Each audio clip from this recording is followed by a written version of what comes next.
শীতকাল ছাড়িয়ে সবে বসন্তকাল পড়েছে। সাদা তুলোর মতো মেঘ নীল আকাশ ঘিরে রেখেছে। আজকে রবিবার, তাই অফিস নেই। শম্ভুদার পানের দোকানে বসে আছি। শম্ভুদার দোকানটা মঠলেনের একদম সামনে। এখান থেকে 2 পা এগোলেই প্রথম বাঁ হাতের গলিতে তারানাথের বাড়ি। কাজেই এই দোকান থেকে তার বাড়ির দিকে কে যাচ্ছে না যাচ্ছে সবই দেখা যায়। আমি অপেক্ষায় আছি কিশোরীর। সে বলেছিল কি একটা কাজ সেরে ওই 10টা নাগাদ আসবে। প্রায় 10:30 বাজতে চলল, এখনো আসার নাম নেই। শম্ভুদার দোকানে রেডিওতে দৈনিক সংবাদ চলছে। শম্ভুদা পানে চুন লাগাতে লাগাতে আমায় জিজ্ঞেস করলো, আজকে আপনাদের ওই ঠাকুর মশাইয়ের বাড়িতে আর যাওয়া হলো নি? হ্যাঁ যাবো তো, কিশোরী আসুক। এরপর শম্ভুদা একবার এদিক ওদিক তাকিয়ে নিয়ে বেশ চুপি চুপি ভঙ্গিতে বলল, একটা কথা কই, 5 কান কইরেন না যেন। কাল ঠাকুর মশাইয়ের মনে হয় খুব আমদানি হয়েছে। তুমি কি করে জানলে? প্রায় 10-15 জন দম্পতি এসেছিলেন ওনার কাছে। ওই গলিতে ঢুকতে দেখলাম। ওদের মধ্যে 3 জন আমার কাছ থেকে ওনারই ঠিকানা জিজ্ঞেস করলে। তখনই বুঝলাম নিশ্চয়ই আজ ওনার কোনো বিশেষ দিন আছে।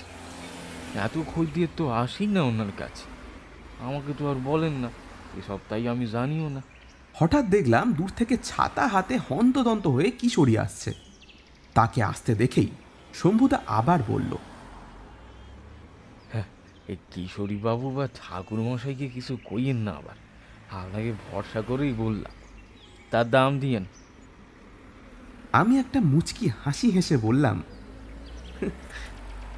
তোমার পান বানানো হলে দাও, আর একটা পাশিংশও দাও। প্রথমে আমি একবার ভাবলাম যে কিশোরীকে বলি যে কাল তারানাথের ভালো আমদানি হয়েছে। তারপর মনে হলো যে পুরো জগৎটা এখনো বিশ্বাসের উপরেই টিকে আছে। কাজেই শম্ভুর যে আমার উপর বিশ্বাসটা আছে সেটা না ভাঙাই ভালো। আমি কিশোরীকে কিছুই বলবো না এই বিষয়ে, এমনকি তারানাথকেও নিজে যেচে কিছু জিজ্ঞেস করব না। বিশ্বাসের দাম সত্যিই দেওয়া উচিত। আমার দিকে পান আর পাশিংশ বাড়িয়ে দিতেই কিশোরী এসে হাজির। প্রায় গলদঘর্ম অবস্থা তার। আমি পান মুখে দিয়ে বললাম, কি হে, এই বসন্তেও তুমি শরীরে শ্রাবণের ধারা বইয়ে দিয়েছো দেখছি। এক রাশ বিরক্তি নিয়ে কিশোরী নিজের ছাতা বন্ধ করতে করতে বলল, আরে বলো না, এই রবিবার করে না এরপরে আর আসা যাবে না। বাড়ির কাজকর্ম সেরে দুদণ্ড বসতে না বসতেই রীতিমতো দৌড়তে দৌড়তে এখানে আসি। হ্যাঁ মানছি গল্প শুনতে ভালো লাগে, কিন্তু এরকম মন নিয়ে গল্প শুনে মজা আসে বলো? তুমি মঠ লেনে প্রবেশের সাথে সাথেই দেখবে তোমার শরীরের সমস্ত ক্লান্তি দূর হয়ে যাবে। ইহাকে কি বলে জানো? তারানাথ তান্ত্রিক ক্রিয়া। যাকগে, পাসিং শুনিয়েছো? চলো চলো, অনেক দেরি হয়ে গেছে আজকে। আমি মঠ লেনের রাস্তা ধরতেই একবার পিছন ফিরে দেখলাম শম্ভুদা চোখের ইশারায় বুঝিয়ে দিল যে আমি যেন তার বিশ্বাসের মর্যাদা রাখি। আমিও সম্মতি দিলাম। মঠ লেনে ঢুকলেই সত্যি মনে হয় যেন অন্য কোনো জগতে চলে এসেছি। একটা কি বিশেষ গন্ধ নাকে আসতে থাকে, যে গন্ধটা কলকাতার আর 5টা সাধারণ গলির মধ্যে পাওয়া যায় না। কিশোরী বলে উঠল, তুমি সত্যিই বলেছিলে, মটলেনে ঢুকে এই সব ক্লান্তি আর চিন্তা দূর হয়ে গেল। বেশ ফুরফুরে লাগছে। আমি একটা মৃদু হেসে বাড়ির ঘন্টা বাজালাম। চারি এসে দরজা খুলল। সে দরজা ধরে একপাশে দাঁড়িয়ে থাকলো। আমি আর কিশোরী সোজা চলে গেলাম তারানাথের ঘরের দিকে।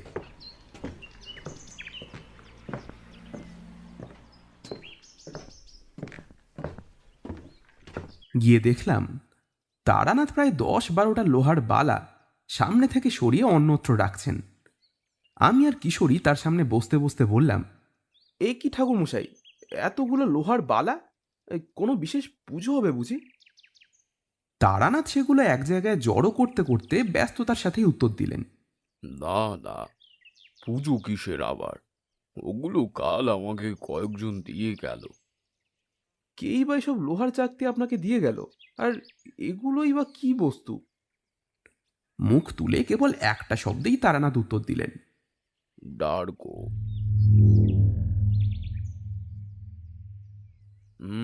বসো বসো। এরপর চারিও এসে হাত লাগিয়ে সাহায্য করলো তার বাবাকে। সব কটা লোহার বালা এক জায়গায় গোছানো হয়ে গেলে তারানাথ চারিকে বললেন, চারিমা, এগুলো একটু ঠাকুরের সামনে রেখে আয় তো, আর আমাদের তিনজনের জন্য চা নিয়ে আয়। চারি সেগুলো নিয়ে চলে যেতেই তারানাথ নিজের বৃদ্ধ শরীরটা তার পিছনে রাখা বালিশে এলিয়ে দিয়ে বললেন, ডার্কো কাকে বলে তোমরা জানো? কিশোরী আর ধৈর্য ধরে রাখতে না পেরে বলল, এই তো বললেন যে লোহার বালাগুলোকেই বলে, কিন্তু এগুলো কে আর কেনই বা দিল আপনাকে? আসলে মানত করা ছিল। মানত? তাতে তো সুতো বাঁধে শুনেছি, লোহার চাকতি দেয় এমন তো কখনো শুনিনি। আচ্ছা, কোন ঠাকুরের মানত? পাঁচু ঠাকুরের। এই নাম শুনে আমি আর কিশোরী দুজনেই দুজনের মুখের দিকে তাকালাম। এরকম ঠাকুরের নাম আমরা কেউই কোশমিনকালেও শুনিনি। তারানাথ আমাদের মনের কথা বুঝতে পেরে এক গাল হাসি দিয়ে বললেন, আমি জানি তোমরা এনার নাম শোনোনি, শাস্ত্রে এনাদের উল্লেখ একটু কম আছে, কিন্তু অল্প হলেও যেটুকু আছে তার তাৎপর্য অনেক। ইনি বাংলার একজন অত্যন্ত পুরাতন ভয়ানক লৌকিক দেবতা। তাহলে কি আজকে এনারই গল্প হবে তো? আমি আমার পাঞ্জাবির পকেট থেকে একটা পাশিংশ বের করে ওনার সামনে রাখলাম। তারানাথ একটা সূক্ষ্ম হাসি হেসে বুঝিয়ে দিলেন যে আমরা এতদিন ধরে আসছি, তাই গুরু দক্ষিণা না পেলে যে গল্প শুরু হয় না সেটা আমরা বুঝে গেছি। একটা পাশিংশ ধরিয়ে এক রাশ ধোঁয়া নির্গত করে তারানাথ বলা শুরু করলেন, গল্প শুরুর আগে তোমাদের পাঁচু ঠাকুরের একটা মোটামুটি বর্ণনা আর এর কি কাজ সেটা বলে দেওয়া ভালো, নয়তো গল্প শোনার সময় ঠিক বুঝতে পারবে না। পাঁচু ঠাকুরকে অনেক পল্লীবাসী মনে করেন ক্রুদ্ধ স্বভাবের দেবতা, সে কারণে তারা একে ভয় মিশ্রিত ভক্তি করেন। এনার আকৃতি অতি ভয়াবহ এবং বিভৎস, পুরোপুরি আদিম ভাবাপন্ন। আদিম যুগের দেবকল্পনাও সেই অনুযায়ী মূর্তি গঠনের নিদর্শনের বর্তমান মূর্তির মধ্যে প্রায় অক্ষুণ্ণ অবস্থায় দেখা যায়। এনার গাত্রবর্ণ গাঢ় কৃষ্ণ বর্ণের, মাথায় জটা বা চুল ঝুঁটি করে বাঁধা থাকে, কোনো কোনো ক্ষেত্রে মাথার দুটো শিংও দেখতে পাওয়া যায়, তবে সেটা খুবই বিরল। চোখ দুটো বেশ বড় বড় ও প্রায় গোলাকার এবং একটু লাল। কপালে তিলক ও পুরু ঠোঁট লাল রঙের। কানে, গলায়, হাতে নানারূপ গহনা। দেহের অনেক স্থানে সাদা বা লাল রঙের ফোঁটা লাগানো। তিনি সর্বদা এনার স্ত্রী বা শক্তির সাথেই থাকেন। লোকে তাকে পাঁচি ঠাকুরন বলে জানে। তিনিও স্বামীর সঙ্গে সর্বত্রই পুজো পান। পাঁচি ঠাকুরানীর গাত্রবর্ণ আসলে হলদে, সিঁথিতে সিঁদুর, গা ভরা গয়না, পরনে চওড়া লাল পাড় শাড়ি, সেটা অবশ্য হাঁটু পর্যন্ত। অনেকটা বিভিন্ন উপজাতি স্ত্রী লোকদের মতো তাকে দেখতে। চোখ গোলাকার নয়, তবে তার দাঁতগুলো বের করা অবস্থাতেই দেখা যায়। এই হলো মোটামুটি একটা ধারণা। এবার মূল গল্পে আসা যাক। এতক্ষণ পাঁচু ঠাকুরের বর্ণনা দিয়ে তারানাথ একটু থামলেন। এর মধ্যে চারিও 3 কাপ চা নিয়ে ঘরে প্রবেশ করল। আমাদের সামনে চা দিয়ে সে নিজেও বসলো তারানাথের পাশে। চায়ে এক চুমুক দিয়েই তারানাথ আবার বলা শুরু করলেন, এই ঘটনা আজ থেকে ঠিক 11 বছর আগের কথা। আমি তখন আমার ভ্রাম্যমাণ জীবনের একদম মাঝামাঝি সময় রয়েছি। এত নির্ভুল হিসেব কি করে দিলাম সেটা গল্পের মাঝেই তোমরা বুঝে যাবে। আমি তখন আমাদের বর্তমান বীরভূম অঞ্চলের প্রত্যন্ত গ্রাম অঞ্চলে নিজের ভ্রাম্যমান সুখের জীবন কাটাচ্ছি। কোনো চিন্তা ভাবনা কিচ্ছু নেই, কোনো পিছুটানো নেই, নিশ্চিন্তে জীবন চলছে। সারাদিন হেঁটে হেঁটে ঘুরে বেড়াই, সাধু সঙ্গ করি, তারাই যা দেয় তাই খাই। মাঝে মাঝে কিছু গৃহস্থের বাড়িতে আশ্রয় নিই, তখন বেশ একটু ভালো মন্দ খাওয়া হয় আর কি। তবে বেশি খেতে পারি না, কারণ পথ চলতে বেশ অসুবিধেও হয়। এইরকম একদিন এমন দুই গ্রামের সংযোগ স্থানে এসে পড়ি, যেখানে একটা গ্রামের শেষে শ্মশান, তারপর অন্য আর একটা গ্রাম। সন্ধ্যা হয়ে এসেছিল, এখন হাঁটলে শ্মশানের মধ্যে এসে পড়ব একেবারে রাতের বেলা। তখন আশ্রয় পাওয়া খুবই মুশকিল হয়ে যাবে। তাই রাতটা সেই গ্রামেরই শেষ বাড়িতে কাটানোর আমি সিদ্ধান্ত নেই। একতলা মাটির বাড়ি, সামনে ছোট্ট একটা দরজা। দরজা পেরিয়ে সামনে বিস্তীর্ণ উঠোন, সেখানে একটা মাঝবয়সী মেয়ে প্রদীপ জ্বালাচ্ছে। আমি ঢুকতেই দেখলাম পেছনের দাওয়ায় বসে একটা লোক ঠাকুর নমস্কার করছে। আল্লাহু আকবার, আল্লাহু আকবার, আল্লাহু আকবার।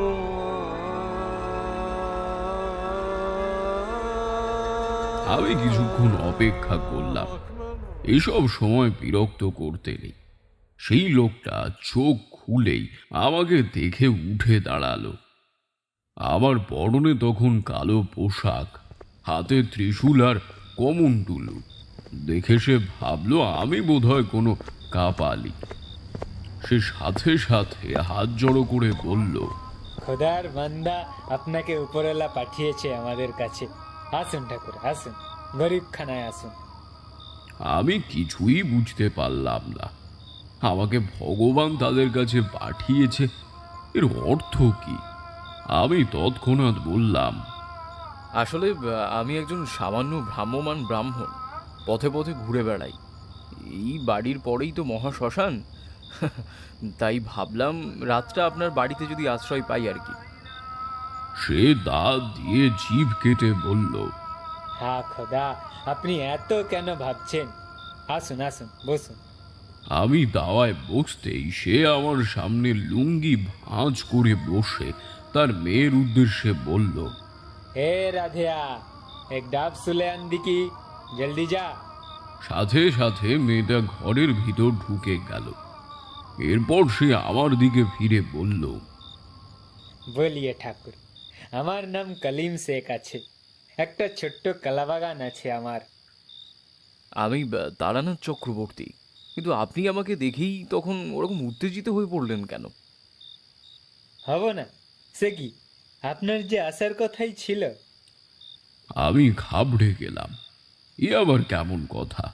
আমি কিছুই বুঝতে পারছি না। তাকে আবার জিজ্ঞেস করলাম, আপনি আমাকে দয়া করে একটু খুলে বলবেন? আমি তো কিছুই বুঝতে পারছি না। ইতিমধ্যে তার কন্যা একটা ডাব ছুলে তার শ্বাস এবং জল আমাকে দিয়ে গেল। আমি তার মাথায় হাত রেখে বললাম, ভারী লক্ষ্মীমন্ত মেয়ে তোমার। কি যেন নাম বললে? রাধেয়া। দীর্ঘজীবী হও মা, দীর্ঘজীবী হও। জল পান শেষ করেই আমি আবার জিজ্ঞেস করলাম, হ্যাঁ, কি যেন বলছিলে?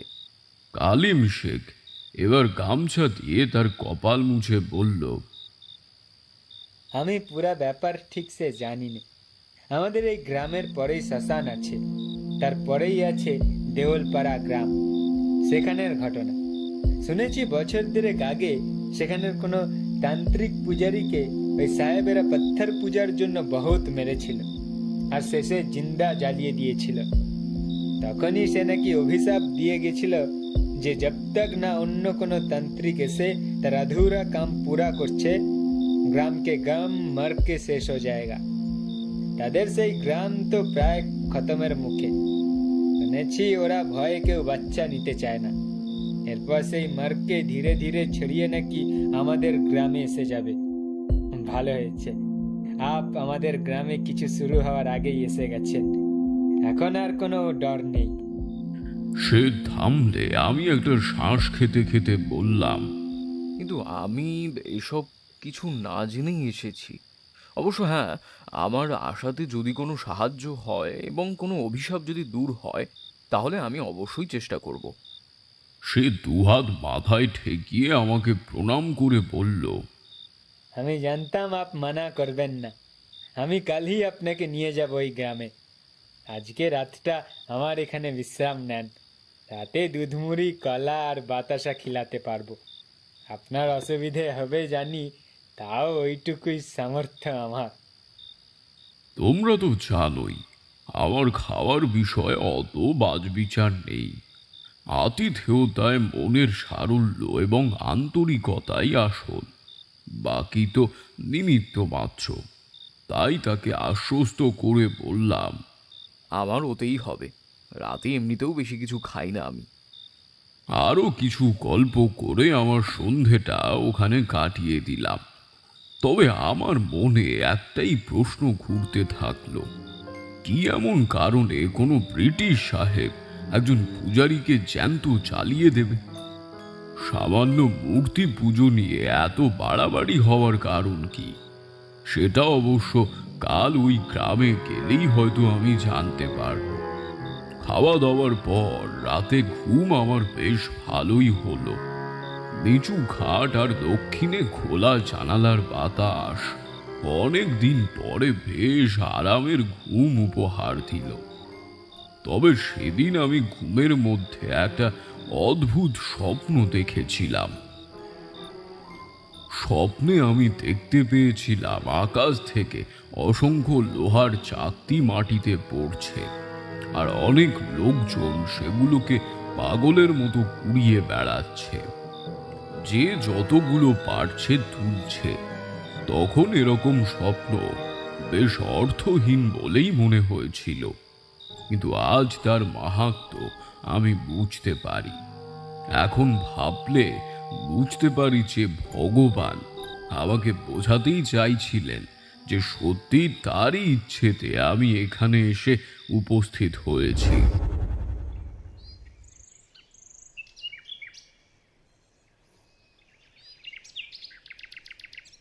পরের দিন সকালে সূর্যোদয়ের সাথে সাথে আমরাও রওনা দিলাম।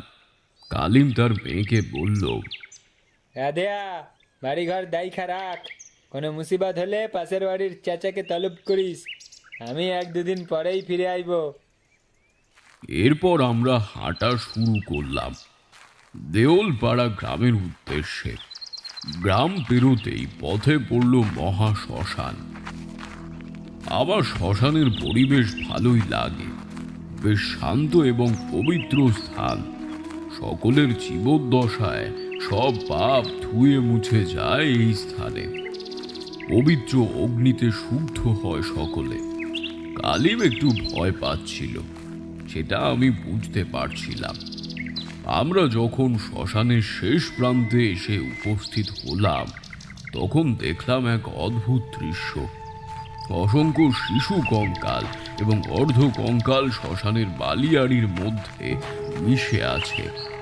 কালিম সেই দৃশ্য দেখেই ভয় পেয়ে একেবারে আঁতকে উঠে পিছিয়ে গেল।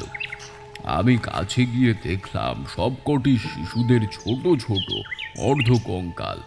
তবে সব থেকে আশ্চর্যের বিষয়, প্রত্যেকের মধ্যে 2টো করে জিনিসের মিল ছিল। প্রতিজনের দেহের শির ডাঁড়া অদ্ভুতভাবে ধনুকের ন্যায় বেঁকে গেছে, আর প্রত্যেকের একটা পায়ের হাড়ে অদ্ভুত এক রকমের লোহার চাকতি আটকানো। আমি সেগুলোর থেকে একটা খুলে নিজের কাছে রেখে আবার রওনা দিলাম। আমার মন বলছে কিছু একটা ভয়ানক ঘটেছে এখানে। তাই বিনা বাক্য ব্যয় আমি এগিয়ে চললাম গ্রামের দিকে। আমার পেছন পেছন কালিমও আসছে। আমি সেই গ্রামে প্রবেশ করতেই বুঝলাম গ্রামের অবস্থা খুব একটা ভালো নয়। দুঃখ এবং এক অজানা আতঙ্ক যেন এই গ্রামকে গ্রাস করেছে। আমি প্রবেশ করতেই উপস্থিত সকলে আমার দিকে এক দৃষ্টে তাকিয়ে থাকতে লাগলো। আমার মনে হলো আমার বেশভূষা দেখে তাদের মুখে ফুটে ওঠা একটা আলোর রেখা যেন আমি দেখতে পেলাম। আমি হাঁটতে হাঁটতে গ্রামের মাঝখানে এলাম। দেখলাম গ্রামের প্রায় অনেকেই আমাকে ঘিরে দাঁড়িয়েছে। আমি তাদের উদ্দেশ্য করে সেই লোহার চাকতি তুলে ধরে বেশ ধীর এবং শান্ত কণ্ঠেই বললাম, আমি আপনাদের সাহায্য করতেই এখানে এসেছি, কিন্তু আপনাদের সাহায্যের জন্য আগে আপনাদেরকে আমাকে পুরো ঘটনাটা বলতে হবে। আমি তখনই আপনাদের জন্য ব্যবস্থা করতে পারবো। এই চাকতির কথা, আপনাদের সন্তানের কথা, সেই মৃত কাপালিকের কথা। এই শেষ কথাটা শুনেই সকলের মধ্যে একটা ভয়ের ছাপ আমি লক্ষ্য করলাম। আমি ওদের আবার আশ্বস্ত করে বললাম, ভয় নেই, আমাকে সব খুলে বললে আপনাদের সমস্যা দূর করতে আমার কোনো অসুবিধা হবে না। তখন তাদের মধ্যে একটা প্রবীণ ভদ্রলোক কাস্তে কাস্তে এগিয়ে এলেন আমার সামনে। পরনে একটা সাদা ধুতি এবং পাতলা জামা ও গায়ে ছড়ানো একটা চাদর, হাতে একটা চলা শরীরের জন্যে লাঠি। তিনি সকলের মধ্যে থেকে ভাঙা ভাঙা কণ্ঠে বললেন, আপনি আমার সাথে আসুন, আমি আগে আপনাকে একটা জায়গায় নিয়ে যাই। যেহেতু আপনি ব্রাহ্মণ এবং আপনাকে দেখে অনুমান করে নিচ্ছি যে আপনি তান্ত্রিক, তাই এই কাজ করতে কোনো অসুবিধে নেই। আসুন আসুন।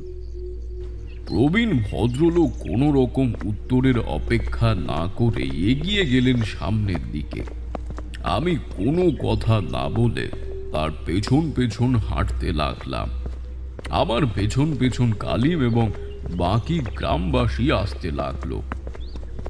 কারোর মুখে কোনো কথা নেই, শুধু সকলের পা চলতে থাকলো। হাঁটতে হাঁটতে আমরা গ্রামের একটা বিস্তীর্ণ মাঠের মতো অংশে এসে উপস্থিত হলাম। খোলা জায়গায় গাছগাছালি পরিপূর্ণ, আর সামনে অনেকগুলো বড় বড় পাথরের গুহা রয়েছে। তবে সবকটি গুহার মুখ বন্ধ করা আছে বড় বড় পাথর দিয়ে। ভদ্রলোক লাঠি দিয়ে ঠক ঠক শব্দ করে একটা গুহার মুখ বন্ধ করা পাথরের সামনে এসে থেমে বললেন, আগে আপনি পাথরে নিজের হাতের ছোঁয়া দিন, তারপরে বাকিরা আপনার সাথে হাত লাগিয়ে এই পাথর সরাবে। আমি একটু অদ্ভুত দৃষ্টিতে প্রশ্ন করলাম, আমি আগে হাত রাখবো, এর অর্থ? প্রবীণ ভদ্রলোকটা হালকা হেসে বললেন, এটা চলতি অভিশাপ কাটানোর জন্য, যাতে তিনি অভিশাপ দিয়েছেন তিনি বুঝতে পারেন যে তার কথা অনুযায়ী আমরা কোনো তান্ত্রিকের ইচ্ছাতেই পুজোর উদ্দেশ্যে এই পাথর সরাচ্ছি। আপনার হাতের প্রথম স্পর্শ সেই বার্তায় পৌঁছাবে তার কাছে। আমি আর কিছু না বলে প্রথমবারের মতো পাথরের গায়ে স্পর্শ করলাম।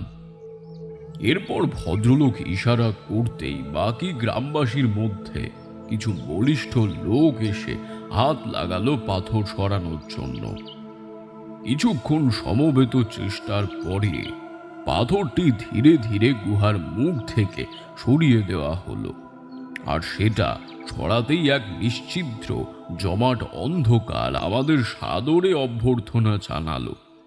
সূর্যের আলো বহুদিন পর গুহার ভিতর প্রবেশ করল, কিন্তু সেটা বেশি সুদূর প্রসারী হলো না।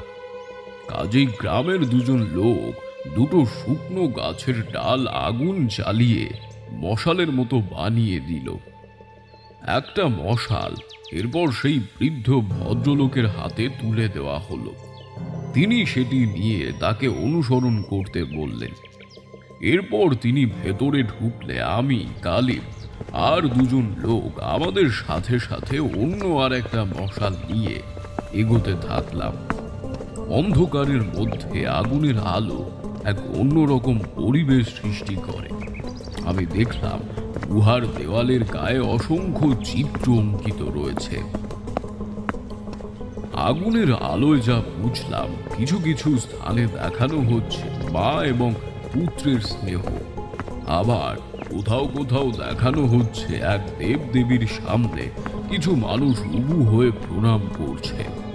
এক নীরব নিস্তব্ধতা আমাদের গ্রাস করছে ধীরে ধীরে। বেশিক্ষণ হাঁটতে হলো না। দেখলাম গুহার ভেতর একটা কক্ষ মতো করা আছে। সেখানে আগুনের আলোয় স্পষ্ট দেখলাম ঝুলের মধ্যে ধুলো পড়ে যাওয়া দুটো মূর্তি। এবার আমি বলি যে মশালের আলো স্পষ্ট দেখলাম এই দুই মূর্তির রূপ একদম হুবহু ছিল সেই দুই রূপের বর্ণনা আমি তোমাদের গল্পের শুরুতে দিয়েছি। অর্থাৎ এই দুই দেবদেবীর মূর্তিই হলো আদতে পাঁচু ঠাকুর এবং পাঁচি ঠাকুরানীর মূর্তি। বৃদ্ধ আমাকে বললেন, এই দুই মূর্তির পুনঃপ্রতিষ্ঠা করতে হবে আপনাকে, তারপর আবার পুজো শুরু করতে হবে। তখনও আমি কিছু জানতাম না এই মূর্তি সম্পর্কে, তাই কৌতূহলী হয়েই জিজ্ঞেস করলাম, এই মূর্তি কাদের আর কিসের জন্যই এনারা পূজিত হতেন? এসব না জেনে প্রতিষ্ঠা করবই বা কি করে? সব বলছি, চলুন। আপাতত আপনি আসাতে আমরা এখন একটু মনোবল পাচ্ছি। এখন ফিরে চলুন, আপাতত এখানের কাজ শেষ। তখন বুঝলাম এই দীর্ঘদিন ধরে বন্ধ গুহার মুখ পুনরায় খোলানোই ছিল বৃদ্ধের উদ্দেশ্য। ফেরার পথে আমি একটা বিষয় লক্ষ্য করলাম, গুহার দেওয়ালে অসংখ্য ঢেলা ঝোলানো রয়েছে, তবে সেগুলো খুব পুরানো ঢেলা।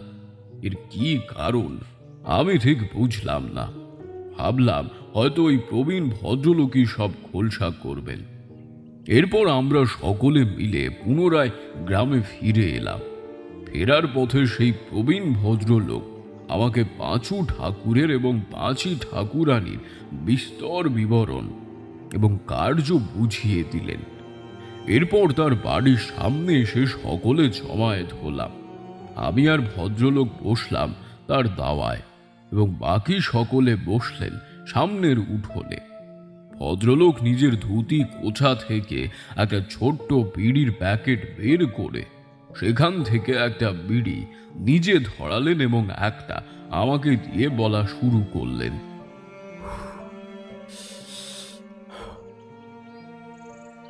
আমার নাম নিবারণ সাহা। আমি একজন কুমোর। আমরা বংশগতভাবেই ওই কাজ করি। ওই দুই মূর্তি আমার পিতামহের তৈরি। ওই দুই মূর্তি হলো পাঁচু ঠাকুর এবং পাঁচি ঠাকুর রানীর।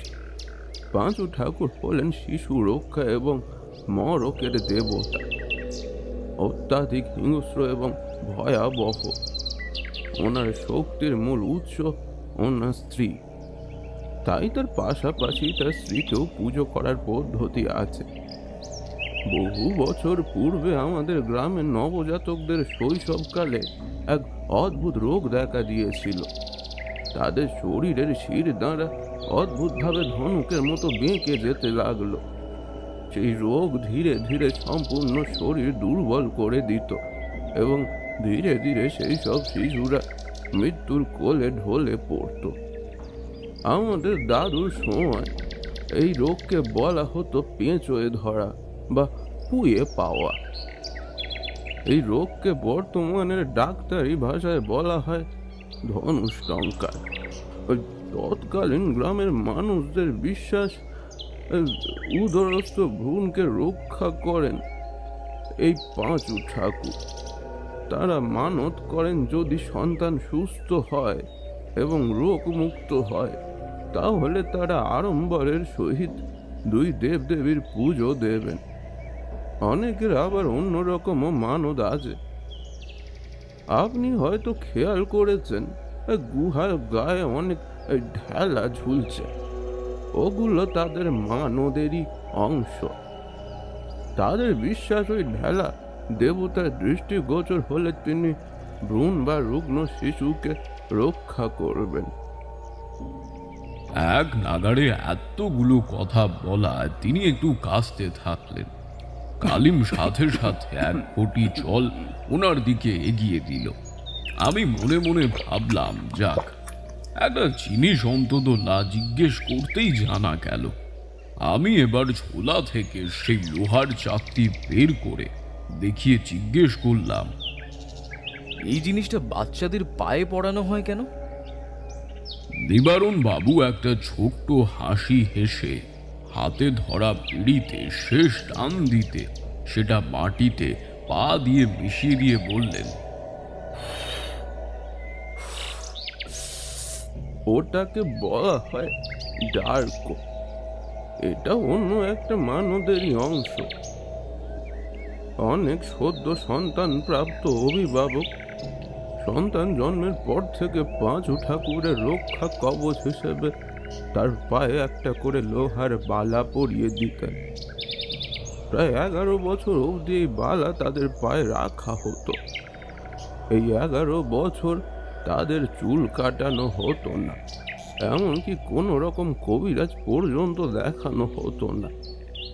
ইতিমধ্যে সন্তানের 11 বছর পূর্ণ হলে যদি রোগমুক্ত হয়, তাহলে অভিভাবকরা পুরুত, কৌরকার, প্রচুর নৈবেদ্য, কাপড়, থালা বসন নিয়ে ঢোল, কাশি, সানাই এইসব বাজাতে বাজাতে সন্তানকে একটি পালকিতে নিয়ে যান এবং সেখানে দেবতা যুগলের পায়ের কাছে রাখেন।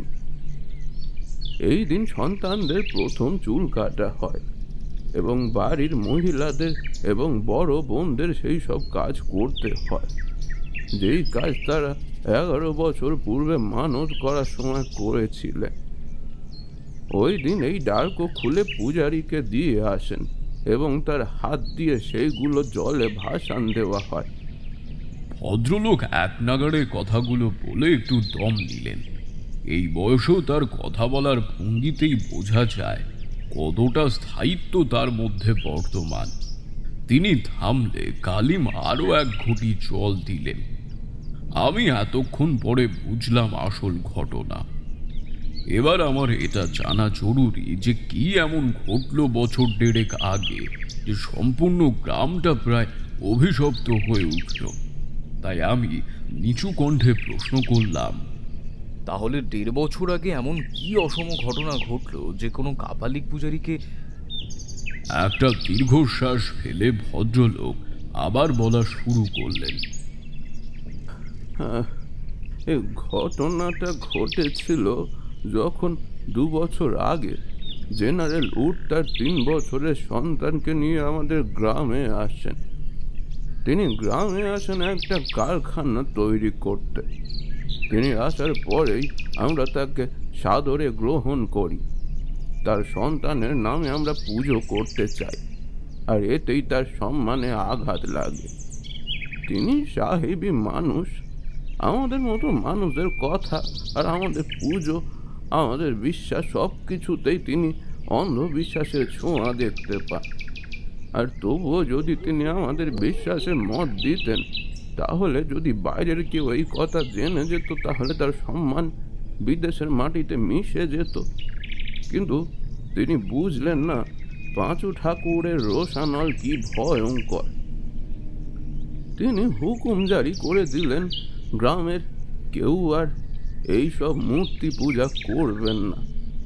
তিনি ডাক্তার ডেকে এনে আমাদের বাচ্চাদের চিকিৎসা করানোর কথা বললেন। ফলে বন্ধ হয়ে যায় পুজো। আর ঠিক তার 3 মাস পরেই যার ভয় ছিল সেটাই হলো।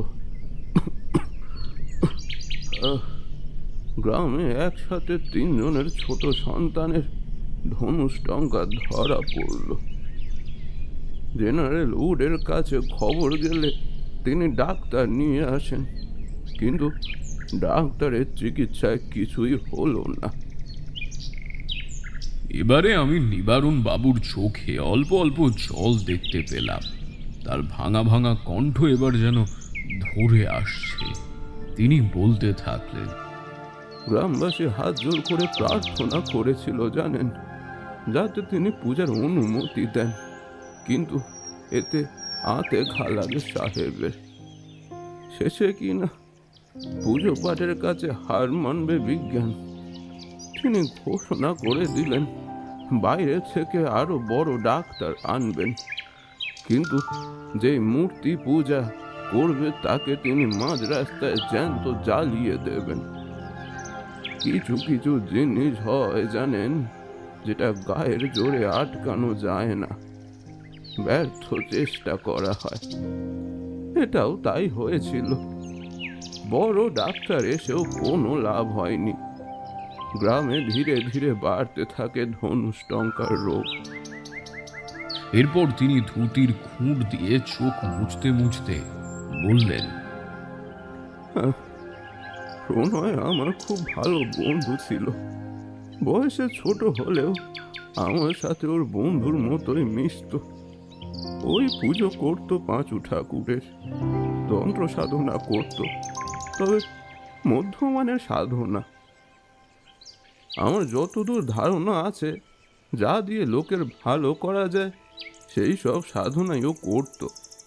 কোনোদিন কারোর ক্ষতিও করেনি। ও 4 বছরের ছোট ছেলে যখন ধনুষ্টঙ্কার ধরা পড়ল, তখন প্রায় পাগলের মতো হয়ে গেছিল। শেষে একদিন চুপি চুপি আমাকে বলেছিল ও গোপনে গিয়ে পুজো দিয়ে আসবে, রাতের অন্ধকারে যাবে, পুজো দেবে, চলে আসবে। আমি সম্মতি দিলেও আমার বেশ ভয় লাগছিল, যদি ধরা পড়ে যায় তাহলে তো।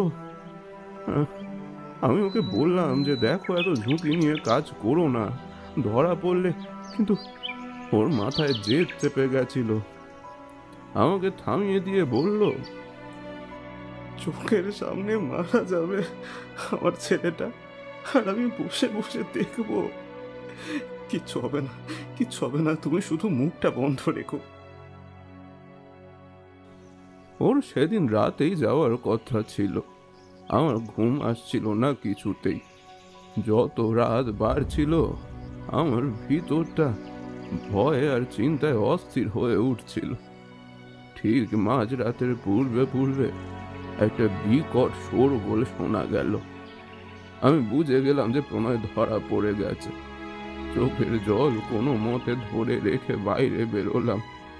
দেখলাম অনেক বন্দুকধারী পুলিশ এসে আমাদের গ্রামের মাঝে গোল করে দাঁড়িয়েছে, আর গ্রামের মাঝ রাস্তায় একটা বড় পিলার পোতা হয়েছে। একটু পরে জেনারেল উড এলেন, আর সাথে আরো 4 জন পুলিশ দড়ি দিয়ে বেঁধে টানতে টানতে নিয়ে এলো প্রণয়কে।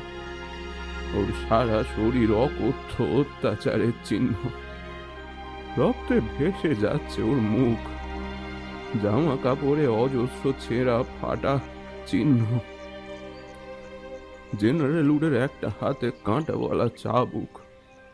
বুঝলাম সম্ভবত ওইটা দিয়েই অত্যাচার চলেছে প্রণয়ের উপর। জেনারেল উড বললেন তার বারণ সত্ত্বেও এই ব্যক্তি প্রকোষ্ঠে ঢুকে পূজা দিচ্ছিলেন, কিন্তু দুর্ভাগ্যবশত আগুনের ধোঁয়ায় সেটা ওনারা বুঝতে পেরে গেছিলেন। অতএব শর্ত অনুযায়ী তাকে জ্যান্ত জ্বালানো হবে, এই পিলারের সাথেই বেঁধে। এই বলেই তিনি সেই চাবুক দিয়ে আবার আঘাত করতে থাকেন প্রণয়কে।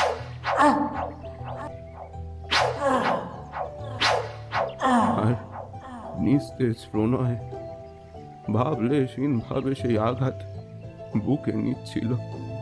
আমি কোনো মতে কান্না চেপে মুখ বুঝে এই দৃশ্য দেখছিলাম। জেনারেল উডের আদেশে প্রণয়কে পিলারের সাথে বেঁধে দেওয়া হলো।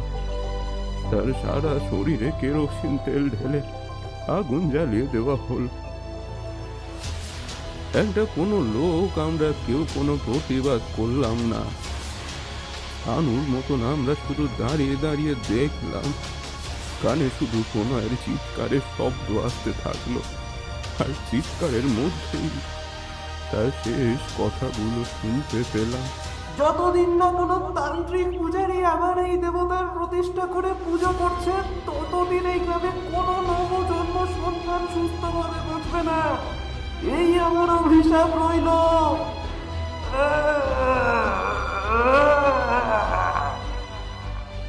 এরপর সেই বিকট চিৎকার আগুনে পোড়ার শব্দে মিলিয়ে গেল। দাউ দাউ করে আগুন আকাশ ছুঁয়ে নিঃস্ব করে দিল প্রণয়ের অস্তিত্বকে। আর তার চারপাশে উন্মাদের মতো নাচ করছিল একদল ইংরেজ সাহেব।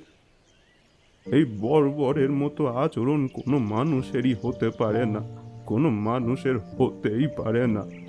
ওরা ছিল পশু, কিন্তু তবুও আমরা ছিলাম নির্বাক। আমি ওই দৃশ্য বেশিক্ষণ দেখতে পারলাম না।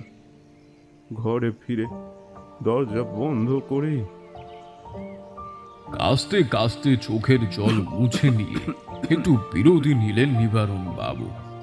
আমি তার দিকে এবার জলের ঘটিটা এগিয়ে দিয়ে বললাম, প্রণয়বাবুর ক্রোধ শুধু ইংরেজদের উপর নয়, আপনাদের কাপুরুষতার বিরুদ্ধেও তার ক্রোধ। তাই আপনাদের উপর সে প্রতিশোধ নিতে চাইছে। সেদিনকার আপনাদের সেই নীরবতা আজকের হাহাকারের সমতুল্য। সাহেবের এরপর কি অবস্থা হয়েছিল? প্রণয়কে নির্মমভাবে হত্যা করার পরে তিনি তার লোক দিয়ে পাথর দিয়ে গুহার মুখ বন্ধ করে দিয়েছিলেন, যাতে কেউ আর সহজে প্রকোষ্ঠে প্রবেশ না করতে পারে। কিন্তু সাহেব নিজেই এই অপকর্মের ফল পেয়েছিলেন। প্রণয়ের মৃত্যুর পরে প্রায় 2 সপ্তাহের মধ্যেই সাহেবের ছোট্ট সন্তান আক্রান্ত হয় ধনুষ্টঙ্কার রোগে। সাহেবের নিজের আনা ডাক্তার বিশেষজ্ঞের কোনো পরামর্শেই কাজ এলো না। প্রাণে বাঁচল না তার সন্তান। লজ্জায় অপমানে এই গ্রাম ত্যাগ করে তিনি চলে গেলেন। তারপর থেকে গ্রামে যত বাচ্চা জন্মেছে তাদের ঢার্ক প্রদান করিয়েও কোনো লাভ হয়নি। তারা সকলেই ধনুষ্টঙ্কার রোগে নিজেদের প্রাণ হারায়। আর এরপর ধীরে ধীরে আমাদের গ্রামের পরিবেশটাই যেন বদলে যায়। সুন্দর হাসি খুশি গ্রামটা কেমন শ্মশান হয়ে যায় ঠাকুর, কেমন শ্মশান হয়ে যায়। ডুকরে ডুকরে কেঁদে ওঠেন নিবারণ বাবু। আমি দেখলাম পরিবেশটা বেশ থমথমে হয়ে গেছে। আসলে আমাদের দেশে যখন ব্রিটিশ শাসন ছিল তখন তাদের মধ্যে কেউ কেউ মূর্তি পূজার ঘোর বিরোধী ছিলেন। আমাদের দেশের মানুষদের যে ঐতিহ্য, ভক্তির আধার, মনকে একাগ্র চিত্র করে রাখার কৌশল, সেটা ব্রিটিশরা বদলে ফেলতে চাইছিল। বিজ্ঞানের দ্বারা প্রকৃতিতে অনেক সময় প্রভাব ফেলা যায় ঠিকই, কিন্তু প্রকৃতি চাইলে এমন কিছু কার্য করতে পারে যা আগামী 100 বছরের বিজ্ঞানও তা প্রমাণ করতে পারবে না। এই ঘটনা তারই উদাহরণ। ঠিক পুজো বন্ধ হওয়ার পরেই আবার কেন মহামারী দেখা দিল বলতে পারো? এগুলো পৃথিবীর কোনো বিজ্ঞান প্রমাণ করতে পারবে না। এগুলো পুরোপুরি মানুষের বিশ্বাসের উপর নির্ভরশীল। আমি স্থির করলাম গ্রামটা পুরোপুরি নিঃস্ব হওয়ার হাত থেকে রক্ষা করব। তার জন্যে আমাকে আবার এই 2 মূর্তির পুনঃপ্রতিষ্ঠা করে তাদের পুজো করতে হবে। আমি নিবারণবাবুকে আশ্বস্ত করে বললাম, আমি সব কিছুর ব্যবস্থা করে নিয়ে যাব, আপনাদের কোনো চিন্তা নেই। আপনাদের গ্রাম আবার আগের মতো হাসি খুশি হয়ে উঠবে। সকলের মুখে একটা আশার আলো দেখতে পেলাম। নিবারণবাবু চোখ মুছতে মুছতে বললেন, কবে পুজো করবেন ঠাকুর? আজকে তো মঙ্গলবার, শুভশ্র শীঘ্রম। প্রতিষ্ঠার জন্য মঙ্গল এবং শনিবারের বিকল্প কোনো দিন হয় না। আজ রাতেই করব। পুনঃপ্রতিষ্ঠার জন্য আমি বলবো আপনারা প্রকোষ্ঠ সংলগ্ন অঞ্চল ভালো করে পরিষ্কার করে জল দিয়ে ধুয়ে রাখুন। আমি সন্ধে নাগাদ গিয়ে পুজোয় বসবো। আমার কথায় সকলের মধ্যেই একটা নতুন উদ্যম দেখা দিল। তারা সকলে একসাথে ছুট লাগালো গুহার উদ্দেশ্যে। এখন শুধু কালিম, আমি আর নিবারণবাবু বসে আছি। আমি তাকে জিজ্ঞেস করলাম, আচ্ছা, পুজোর জন্যই প্রয়োজনীয় সামগ্রী কোথায় পাবো? বদনের কাছে আপনি পুজোর সব সামগ্রী পেয়ে যাবেন। ওর এক ধারে সব কিছুর দোকান। দেউলপাড়া গ্রামে ওই একটাই দোকান এখনো টিম টিম করে চলছে। পলাহার থেকে শুরু করে ফুল, চন্দন, মিষ্টি সবই পেয়ে যাবেন। বেশ, তাহলে আমাকে নিয়ে চলুন ওই দোকানে। আমি সকলের উত্তেজনার মধ্যেও নিবারণ বাবুর মধ্যে এক অদ্ভুত নিস্তেজ ভাব লক্ষ্য করলাম। তার মধ্যে খুশির কোনো উন্মাদনা নেই। হয়তো তার বন্ধুর কথা মনে করে তার মন খারাপ হয়ে আছে।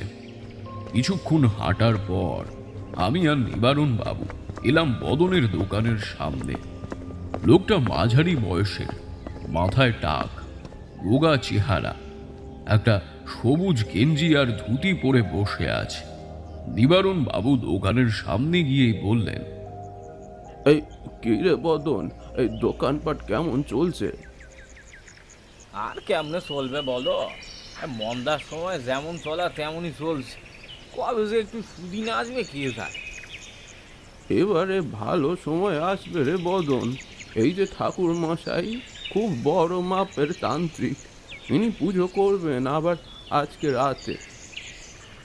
বদন চোখ বড় বড় করে আমার দিকে তাকিয়ে আমাকে দোকান থেকে প্রণাম করে বলল, তাই অনেক ধন্যবাদ ঠাকুর আপনাকে। আপনি সাক্ষাৎ ভগবান। আপনাকে ভগবানই পাঠিয়েছেন আমাদের রক্ষা করার জন্য। নিবারণ বাবু একটু হেসে বললেন, ঠিক আছে ঠিক আছে, এখন পুজোর উপকরণগুলো সব। পুরো কথাটা শেষ করতে পারলেন না নিবারণ বাবু। হঠাৎ অস্বাভাবিকভাবে কাশতে লাগলেন। তিনি প্রায় বুক ধরেই বসে পড়েন ওই স্থানে। আমি সাথে সাথে তার হাতটা ধরে ফেলি। তিনি কাশতে কাশতে মুখ থেকে থুতু ফেললেন, আর তাতে দেখলাম অল্প কিছু রক্ত তার মুখ থেকে বেরোচ্ছে। নিবারণ বাবু একটু ধাতস্থ হয়ে বললেন, মনে হয় আমার সময় শেষের মুখে। পুজোর সরঞ্জামগুলো। আর কথা বলতে পারলেন না তিনি। তার কষ্ট হচ্ছে। ইশারায় বুঝিয়ে দিলেন বদনকে সব কিছু দিয়ে দিতে। বদন পুজোর জন্যে যা যা জিনিস লাগবে সব একটা ব্যাগে পুরে আমার হাতে দিয়ে দিল। আমি এরপর ধরে ধরে নিবারণ বাবুকে তার বাড়ি এনে তার খাটে শুইয়ে দিলাম। নিবারণ বাবু আমার হাত ধরে বললেন, ভালো করে পুজো করবেন ঠাকুর, আমাদের গ্রামের শেষ ভরসা আপনি। আপনি নিশ্চিন্তে থাকুন, আর একটু বিশ্রাম নিন। কালিম এতক্ষণে সেই ব্যাগ থেকে জিনিসপত্র বের করতে শুরু করেছে এক এক করে। আমি সেখানে এসে দাঁড়াতেই কালিম বলল, বহুত সামান আছে ঠাকুর। ডাব, সিন্দুর, তেল, চন্দন, চিরা, গুড়, কলা, দই, মিষ্টি, বাতাসা, ফুল, 4টে লোহার চাকতি আর একটা খড়গ। খড়গ? খড়গ দিয়ে কি হবে? আমি দেখলাম কথাটা শেষ হওয়ার সাথে সাথেই বদন একটা বড় ছাগল নিয়ে নিবারণ বাবুর বাড়ির দরজা দিয়ে ঢুকছে। সে বলল, পাঁচু ঠাকুরকে তো আমিষ নিরামিষ এই দুই প্রকারের নৈবেদ্যই তো দেওয়া হয়। আগে 3টে ছাগ বলি যেত, আপনি এখন একটাই দেন। এখন একসাথে 3টে ছাগ বলি দেওয়ার মতো তো আমাদের সামর্থ্য নাই। আমি বরাবরই প্রাণী হত্যার বিষয় একটু ইতস্তত করি। এই রীতি কি না মানলেই নয়? আপনাদের অস্তিত্ব যেমন আপনাদের কাছে জরুরি, ঠিক ওদের অস্তিত্বও কিন্তু জরুরি। আর তাছাড়া এমন কোনো কারণ আছে যাতে বলতে পারেন যে বলি না হলে পুজো হবে না? আমরা তো সামান্য মানুষ, অত কিছু জানি না। তবে সেরকম কোনো কারণ আছে কি না সেটা ঠিক। আমি তখন মনে মনে ভাবলাম, বলি এরা দেবেই, এটা তাদের মনের চিন্তা ভাবনা। কিন্তু আমি থাকতে এই বলি আমি দিতে দেব না। তাই কায়দা করেই বললাম, এক কাজ করি, আমি তো আজকের আপনাদের ঢেলার ডার্গ প্রতিষ্ঠা করে যাব, আর আপনাদের মধ্যে একজনকে আমি এই মন্দিরের পুজোর দায়িত্ব দিয়ে যাব। আপনারা 11 বছর পরেই যদি আপনাদের সন্তান রোগমুক্ত এবং সুস্থ থাকে, তাহলে তখন আপনারা দেবতাকে ছাগ বলি দেবেন। আজ আমায় আমার মতো পুজো করতে দিন। আমি না হয় ভক্তি ভরে আপনাদের দেবতাকে নিরামিষ ভোগই দিলাম। মনের ভক্তি তো আসল জিনিস। সে কি বুঝলো না সেটা ঠিক বোধগম্য হলো না, তবে মনে হলো কথাটা তার মনে ধরেছে। সে ছাগ নিয়ে ফিরত চলে গেল। কালিম আমার দিকে চেয়ে বলল, আপ একবার গুহার সামনে থেকে ঘুরে আসুন, দেখে আসেন সব ঠিকঠাক আছে কিনা। আমি সব ঠিক করে রাখছি, আর কিছু খানা বানিয়েও রাখছি। ঠিক আছে, আর তুমি নিবারণ বাবুর খেয়াল রেখো, কেমন? এই বলে আমি দেখতে গেলাম পুজোর তোড়জোড় কেমন চলছে। গিয়েই দেখলাম বেশ ভালোই আয়োজন করেছে। গুহার সামনেটা ফুল দিয়ে সাজানো হয়েছে। সামনের মাঠের মতো অংশ জল দিয়ে ধোয়া হয়েছে। একদল লোক গুহার ভেতরের অংশ পরিষ্কার করছে। তাদের ভক্তি দেখে সত্যিই মনটা জুড়িয়ে গেল। আমি সেই মুহূর্তেই ফিরে এলাম নিবারণের বাড়িতে। দুপুরের খাবার খেয়ে আমি কালিম আর নিবারণ বাবু একটু জিরিয়ে নিলাম।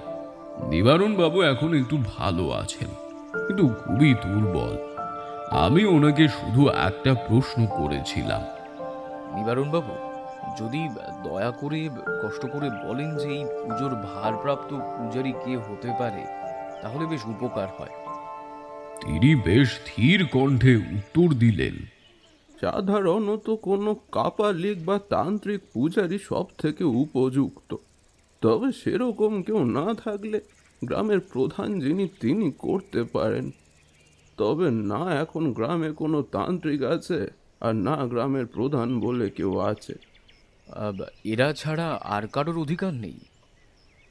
আছে, যদি একান্তই কাউকে না পাওয়া যায় তখন দেয়াসী পদবীর এক শ্রেণী অনুন্নত জাতির মানুষ এর পুজো করতে পারেন। অনেক ধন্যবাদ, আপনি এখন বিশ্রাম করুন, আমরা পুজো সেরে আসছি। নিবারণ বাবু একবার আমার দুই হাত তার দু হাতের মধ্যে ধরে আমাকে আশ্বস্ত করে বললেন, আমার মনে হয় আমাকে ডাকছে প্রণয়। আপনারা পুজো দিয়ে আসুন, এই গ্রামের মঙ্গল হোক। আমি একটা ম্লান হাসি দিয়ে তাকে সম্মতি জানালাম। সন্ধ্যের মধ্যে সব জোগাড় হয়ে গেছে। আমি কালিমকে নিয়ে গেলাম সেই গুহার উদ্দেশ্যে। দূর থেকেই ঢাকের আওয়াজ আমার কানে আসছিল। গুহার সামনে গিয়ে দেখলাম এক অন্যরকম পরিবেশ। গুহার বাইরে দেবতার একটা বড় স্থান রাখা হয়েছে। বাড়ির মা বোনেরা কাছাকাছি একটা পুকুর থেকে স্নান সেরে আসছেন, আর একদল মহিলা ভিজে জামা কাপড় পরেই দেবতার থানের চারপাশে 7 বার করে গণ্ডি কাটছেন। একদল পুরুষ ঢাক আর কাসর বাজাচ্ছে। একদল কীর্তনের লোক এসে পুজোর অপেক্ষা করছে। সবকিছু দেখে কালিম বলল, यहाँ तो पूरा उत्सव शुरू हो गया ठाकुर। দীর্ঘদিন ধরে পুজো শুরু হওয়ার সত্যি তাদের মধ্যে একরকম উন্মাদনা দেখা দিয়েছে। আমি ধীরে ধীরে গুহার প্রকোষ্ঠে প্রবেশ করলাম। আমি পুজোর জন্য বসতেই দেখলাম যে সকল মা বোনেরা দণ্ডি কেটেছিল তারা নিজের মাথায় ধূমায়িত ধুনি স্থাপন করে গুহার প্রবেশের সামনে হাত জড়ো করে বসলেন। কালিম অবাক হয়ে গেল এই কর্মকাণ্ডে। আমি তাকে চুপি চুপি বললাম, অবাক হয়েও না, এগুলো রীতি। এরপর পুজো আরম্ভ করলাম। পাঁচু ঠাকুরের বিশেষ কোনো পুজো পদ্ধতি বা মন্ত্রতন্ত্র নেই, তবে বিশেষ ক্ষেত্রে এনাকে দেবদেবীদের অনুচর বা পুত্র হিসেবে কল্পনা করা হয়। তাই প্রথমে ভগবান শিবের পুজো এবং তারপর পাঁচু ঠাকুরের পুজো সম্পন্ন হয়। এছাড়া আরও অনেক পুজো পদ্ধতি আছে, তবে একটা মন্ত্র পাঁচু ঠাকুরের পুজোর জন্য অতি প্রয়োজনীয়। সেটি হলো পাঁচু ঠাকুরের মঙ্গল কাব্যের অন্তর্গত। এই মন্ত্রের অর্থ পাঁচু ঠাকুরকে পঞ্চানন হিসেবে পুনঃপ্রতিষ্ঠা করানো হলো। পঞ্চানন হলো পাঁচু ঠাকুরের শিশু রক্ষার রূপ। আমি আমার জানা নিয়ম অনুযায়ী পুজো করতে আরম্ভ করলাম। নৈবেদ্য ও ফলাহার দান করে যজ্ঞ সম্পন্ন করলাম। এরপর আসল কাজ, থানের উপর গ্রামবাসীদের নিয়ে আসা মানত করা ঢেলা আর ডাড়কো বেঁধে দিলাম। সব শেষে তাদের এক বিশেষ রীতি চোখে পড়ল। ওনারা দীর্ঘদিন ধরে নিজের জমানো অর্থের থেকে কিছুটা তুলে রাখেন মুদা বাঁধা পয়সা হিসেবে। একে বলা হয় দেবতার উদ্দেশ্যে সঞ্চিত অর্থ। এই 1.5 বছর পুজো বন্ধ থাকলেও এক না একদিন কেউ আসবেন পুজো শুরু করতে। এই আশায় তারা অর্থ জমিয়ে রেখেছেন। সেই পরিমাণ অর্থ তারা দান করলেন দেবতার উদ্দেশ্যে। সবশেষে প্রসাদ বিতরণ হলো, সম্পূর্ণ ফলাহার প্রসাদ। যেহেতু আমি আমিষ খাদ্য প্রদান করিনি, আমি একটু প্রসাদ নিবারণ বাবুর জন্য নিয়ে নিয়েছিলাম। পুজো শেষ হলেও কীর্তন শুনলাম কিছুক্ষণ। এরপর রাত বাড়লে প্রসাদ নিয়ে আমি আর কালিম যখন নিবারণ বাবুর বাড়ি এলাম, তখন দেখলাম তিনি খাটে শুয়ে আছেন। তাকে ডাকতে ডাকতেই দেখলাম শরীর অসাড়, একেবারে নিস্তেজ। চোখের মণিগুলো টেনে খুলে দেখলাম, না, কোনো নাড়ির সাড়া পাওয়া যাচ্ছে না। গত হয়েছেন তিনি বুঝতেই পেরেছিলেন যে তার সময় আসন্ন। আমার এখন মনে হয় উনি বেঁচেই ছিলেন কেবলমাত্র এই গ্রামকে এই মড়কের হাত থেকে রক্ষা করার জন্যে। তিনি আমার মতোই কারোর অপেক্ষাতেই বেঁচে ছিলেন। আমি আসলে তার প্রিয় প্রণয় তাকে নিয়ে চলে গেল। আমি অল্প প্রসাদ তার ঠোঁটের উপর দিয়ে দিলাম। শেষ আহার সম্পন্ন হলো নিবারণ কুমারের। সেদিন সারা রাত আমার ঢাক, ঢোল এবং কাসরের আওয়াজ শুনছিলাম। আমি আর কালিম বসেছিলাম নিবারণ বাবুর মৃতদেহকে আঁকলে। সাধারণ মানুষের উৎসবের মুহূর্ত আমরা নষ্ট করতে চাইনি। কখন আমি আর কালিম যে ঘুমিয়ে পড়েছি সেই দিকে আর খেয়াল নেই। ভোর হতেই কালিম উঠেই বাইরের লোক ডেকে নিবারণ বাবুর মৃত্যুর খবর দিল। গ্রামের লোকেরা মিলে তার অন্তিম সংস্কারের ব্যবস্থাও করে দিল। অগ্নিকুণ্ডে নিবারণ বাবুকে পবিত্র করার কাজ সম্পন্ন করে আমি এরপর সকলকে নিবারণ বাবুর বাড়িতে আসতে বললাম। সকলে জমায়েত হলে আমি তাদের উদ্দেশ্যে বললাম, আপনাদের মধ্যে যে কোনো একজনকে পুজোর ভার নিতে হবে। আমার চলে যাওয়ার পরে তাকে প্রত্যেক মাসে একবার করে যে কোনো মঙ্গল বা শনিবার পুজো করতে হবে। সকলের মুখেই একটা চাপা গুঞ্জন শুনতে পেলাম, কিন্তু কেউ সাহস করে এগিয়ে এলো না। তারা হয়তো ভয়ে কেউ এত বড় কাজের ভার নিতে চাইল না। তাই আমি এরপর কায়দা করে জিজ্ঞেস করলাম, আচ্ছা, আপনাদের মধ্যে দোয়াশি পদবী কার আছে? আমাকে অবাক করে দিয়ে ভিড়ের মধ্যে থেকে বদন হাত তুলে বলল, আগে আগে আমার নাম দোয়াশি, বদন দোয়াশি। আমি তার সামনে গিয়ে বললাম, তুমি এখন থেকে পুজো করবে। যেহেতু গ্রামে কোনো প্রধানও নেই, তাই আমি তোমাকেই এই ভার দিয়ে যাচ্ছি। সে হাত জড়ো করে আমাকে বলল, হ্যাঁ, আমি কি পারবো? আমার তোমার উপর ভরসা আছে। আর এই পুজোর খুবই সামান্য পুজো পদ্ধতি, শুধু মনের ভক্তিটাই আসল। তুমি নিশ্চয়ই পারবে।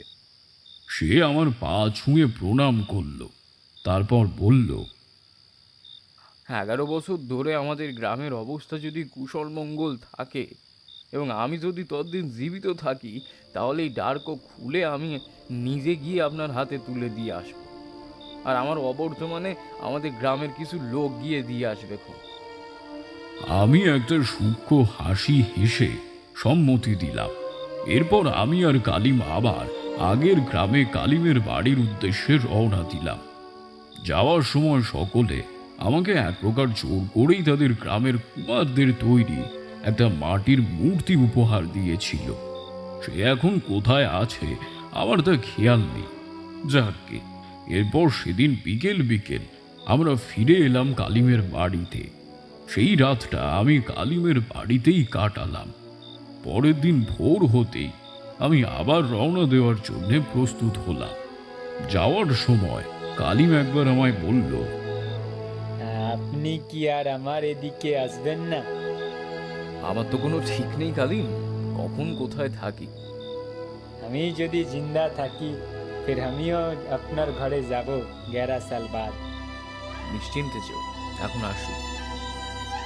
দেওয়ালপাড়া না গিয়ে সম্পূর্ণ অন্য রাস্তা ধরে অন্য কোনো অজানা উদ্দেশ্যে আমি আবার আমার রওনা দেওয়া শুরু করলাম কোনো নতুন অভিজ্ঞতার খোঁজে।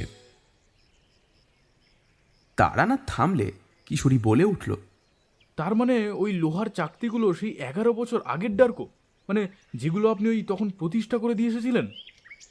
হ্যাঁ, কাল সেই গ্রাম থেকে কয়েকজন এসে আমাকে এগুলো দিয়ে গেল, আর এটা বলল যে সেই বদন দোয়াশি নাকি মারা গেছে বছর 2 হলো, আর শুনলাম কালিমও নাকি নেই। 5 বছর আগে তারও মৃত্যু হয়েছে। তবে সেই গ্রামের অবস্থা নাকি এখন খুবই ভালো। সকলের সন্তান সুস্থ সবল এবং রোগমুক্তভাবে বেড়ে উঠছে। শুনে মনটা শান্তি পেল। তাহলে এখন ওগুলো কি করবেন? আজকে বিকেলে গিয়ে গঙ্গা এটা ভাসিয়ে দিয়ে আসবো। গল্প শেষ হলে আমি আর কিশোরী তারানাথ আর চারিকে বিদায় জানিয়ে বেরিয়ে এলাম। আবার কবে আসবো ঠিক নেই। আমি মনে মনে নিজের মধ্যেই একবার বললাম, পৃথিবীতে যে কত অদ্ভুত জিনিস আছে যা আমরা এখনো জানি না। কিশোরী সেদিকে কান না দিয়ে হন্তদন্ত হয়ে বলল, আজ জেনে কাজ নেই আর। শোনো, আমি এখন না বাড়ি যাব না, বুঝলে? একটু কাজ আছে জরুরি, তুমি চলে যাও, পরশু আবার দেখা হবে। অতঃপর কিশোরী মটলেন থেকে বেরিয়েই উল্টো দিকে রাস্তা ধরে হাঁটা শুরু করলো। আমি আবার গিয়ে শম্ভুদার দোকানে বসলাম। রেডিওটা এখনো চলছে। বেঞ্চে বসতেই সে আবার জিজ্ঞেস করলো, আপনি আপনি ওনাদের কিছু বলেননি তো? আমি তাকে আশ্বস্ত করে বললাম, না, কিছু বলিনি। 1 কাপ চা দাও। দিচ্ছি দিচ্ছি। তো ঠাকুরমশাইয়ের কালকে ভালো রোজগার হয়েছে বললো তো? আমি শুধু এক গাল হেসে ঘাড় নেড়ে বললাম, হ্যাঁ, সত্যিই অনেক রোজগার হয়েছে।